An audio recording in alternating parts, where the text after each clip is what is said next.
Take a look at this document from the Federal Reserve back in 1963. It's titled Automobile Installment Loans at Commercial Banks. Back then, the majority of car loan terms were under 36 months, with 69.5% of them being between 31 and 36 months, and only 0.7% of car loans were over the 36-month mark. Fast forward to today, and the average new car loan term is 69 months. That's more than double the length of most loans back in the 60s. Currently, 22.4% or 1 in 5 people are taking out loans with terms of 84 months, 96 months, and even 108 months on a depreciating asset. This is the car payment trap that we as a society are falling so hard for, but is it really our fault? In this video, I'm going to show you exactly how we got here, why this is the most dangerous financial trap in America right now, and most importantly, what you can do about it if you are thinking about buying a car this year. So immediately upon finding this Federal Reserve data, my brain kind of went to, well, how did we actually go from a 3-year car loan being the norm, and now it's all of a sudden 6 years, 7 years, or maybe 8 years? I think there are 3 major forces at play. The first being wage stagnation versus car price inflation. So in 1963, the average new car cost about $3,233 at the time. The median household income back then was around $6,200 per year. That means if you took the average price of a new car versus the median household income, the average new car would represent 52% of the annual household income at that time. Now, as of Q4 2025, the average new car price is just over $50,000. I know that sounds crazy, but it is. I double checked it, and the annual household income these days is $84,000. That means the average new car price now represents 60% of annual household income in 2026. So cars went from taking about half your salary to taking nearly 60% of it. But what's crazy is that adjusted for inflation, the 1963 car should be costing about $32,000 in today's dollars. Instead, a new car costs about $50,000, and that's an $18,000 premium, or 56% more expensive than they were back in the 60s. Now, yes, modern cars are more advanced. You get better safety features, fuel efficiency, and technology. This is true, but that doesn't offset the fact that we didn't get 56% richer to match the 56% increase in car prices. The prices of other common expenses has also increased at a faster pace relative to income, such as rent, gas, and groceries. So affording a car payment now is still harder than it was relatively back then. So the car industry's solution to selling a $50,000 car to many people that can't even afford them is to simply make the loan term 6 years, 7 years, or 8 years instead of 3. But that brings me to my second force here, which is that banks realize that longer loan terms are way more profitable for them. Let's simply compare a 36-month loan on $40,000 at an interest rate of 6%. Your monthly payment is going to be $1,217 per month, with $3,808 in total interest paid over the life of this loan. Now, if we take the same loan but stretch it out to 6 years, you can see that the monthly payment goes down to $773 a month.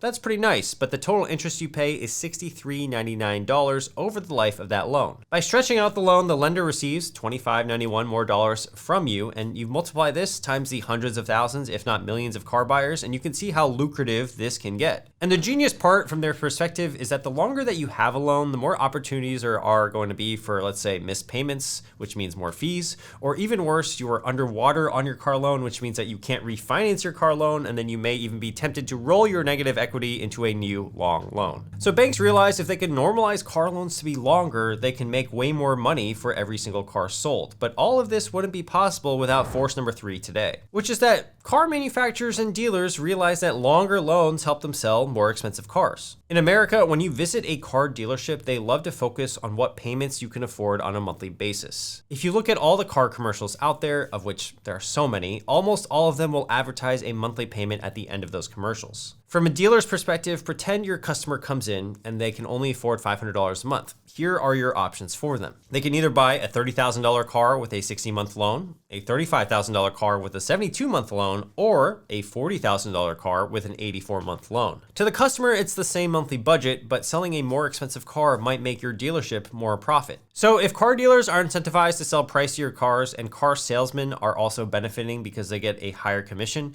you can see where the incentives are here and how misaligned they are. The car industry essentially has moved the goalposts on what's considered acceptable, and most people haven't even noticed it's happening. Why should a 6 to 7 year loan feel normal, and why is the average new car payment close to $750 per month? This is not normal by any means, but this is where our society is. To prove my point even further, let's just take a look at 2 car payment amounts from this popular auto dealer video on TikTok. What's the highest car payment you've seen? $1,200. On what? Suburban. Jeff, highest monthly payment you've ever seen? $3,700. Now, those payments are crazy, but I also want to quickly recap the state of the current market because I think it actually compounds this problem even further. If you watched my last video on the car market crash last year, you know that millions of people who bought cars during the pandemic markup era are now deeply underwater on their loans. But what I didn't talk about enough was that the longer loan terms have made this situation exponentially worse. So in that previous video, I talked about a guy who bought a Tesla Model Y for $72,000 in 2022. However, in 2024, he still owed $52,000 on his loan and the car was only worth $38K. That means he was underwater on his loan by $14,000. Now, if he had taken out a 3-year or 36-month loan, he'd almost be done paying it off, if not already paid off, despite the depreciation and Elon repricing the Model Ys. Of course, you could probably point out that maybe he was forced to take a 5 or 6 or 7-year loan because if he made it a shorter loan in the first place, maybe he couldn't afford it at all. The main reason people are going underwater on car loans is that cars can depreciate faster than the rate at which they're paying down their loan balance. So I think that having a shorter loan term significantly reduces your risk of being underwater. So here's an example. On a $30,000 car with a 36-month loan, you might owe $20,000 on the principal balance after 1 year, while the car is still worth $24,000 to $25,000. But when you have a 72-month loan, after 1 year, you might still owe $26,000 on the car, while the car is worth $24,000 and it's already putting you in the negative. That's why it's always suggested to put a higher down payment and try to combine it with a shorter loan term, even if it's harder on your budget, but we will talk about that a little bit later in our last section today. Now, an exercise that everyone should do in order to not fall into this payment trap before you ever buy a car is to calculate your real costs. Let me show you what a car actually costs when you factor in everything. So we're going to use this Toyota Camry with a $32,000 sticker price,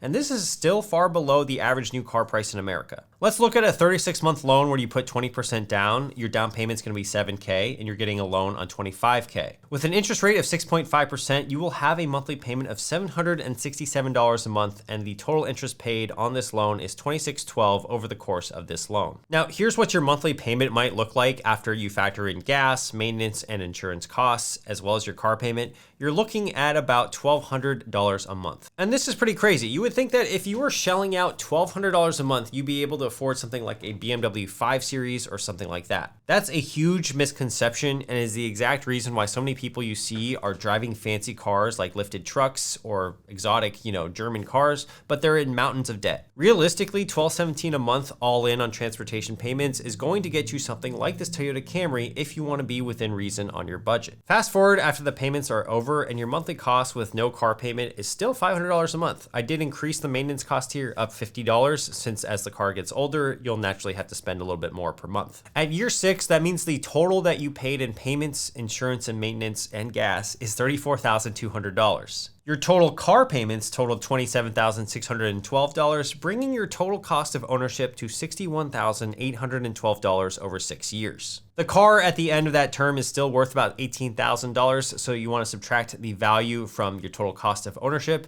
which means that your true cost of ownership for these 6 years was $43,812. Now listen.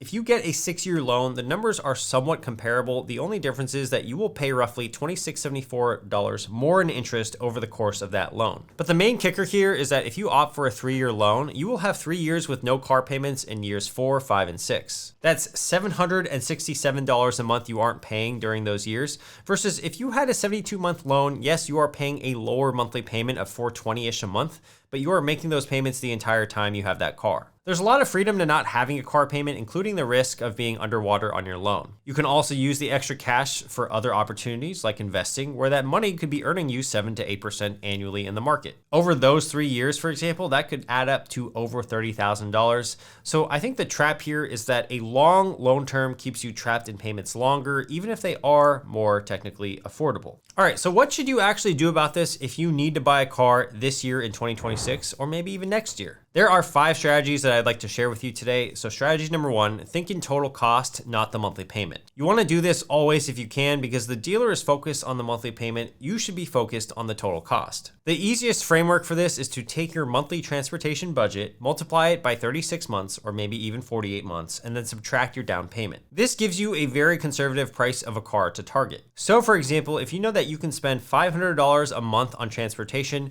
that comes out to $18K in payments over 36 months, or $24K in payments over 48 months. You then want to subtract your down payment, which let's say for this case is $3,000. That means the car that you should realistically target with this $500 a month budget is somewhere between $15,000 and $21,000. This target might limit you to just used cars, which is a good thing. It's essentially the market and your budget telling you what you can actually afford without overextending yourself. The second strategy is to choose a car with low maintenance costs and insurance costs if possible. You can go visit Edmunds.com to check out the true cost to own on different cars and see which ones are the easiest and cheapest to maintain. For insurance, you can try to save some money on insurance by comparing insurance offers across different providers or just simply optimizing the type of coverage you are paying for. I will link a free insurance comparison tool down below in the description where you can easily check to see if you're already getting the best deal on insurance, so you could try to save some money that way. The third actionable item that you should be keeping in mind as you buy a new car in 2026 is to follow the 24-10 rule. This is still a really good benchmark rule and it still applies today. It states that you should put 20% down on any car that you buy, finance the car for no more than 4 years, and keep your total transportation costs under 10% of your monthly gross income. So for example, if you make $84,000 a year, that's about $7,000 a month, your total car cost should be under $700 a month as a simple strategy. The fourth thing that you should keep in mind if you must buy now is to look for a car that's between 2 to 3 years old. That is the used car sweet spot. Right now, because of the markup era during the pandemic, 22 to 2023 vehicles are actually really good deals relative to new cars because they've already had most of their depreciation paid for by somebody else,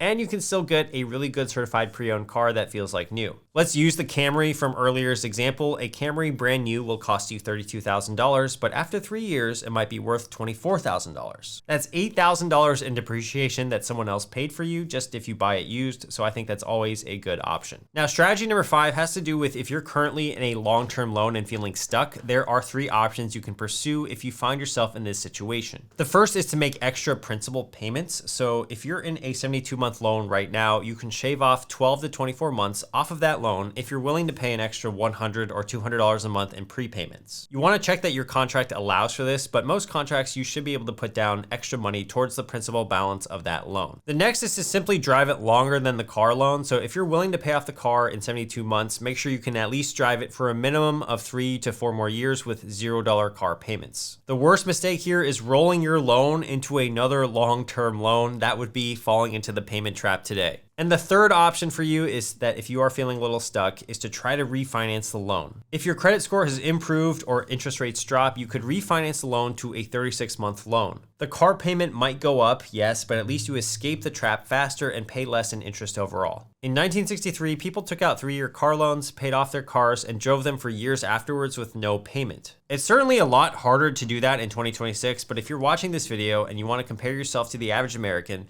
they never stop having a car payment. If you can stick to a 3 or 4 year car loan, you're going to be in such a better spot financially than everybody else, and then you're going to be able to take that extra money and actually invest it. The auto industry has conditioned us to think that 6, 7, and 8 year loans are normal, but don't let them do that. If you enjoyed this video, you'll probably enjoy this one right here on car affordability. I share my full formula on how to calculate how much of a car you can afford. I'll see you guys in that video or a future one on the channel. Thank you for being here again.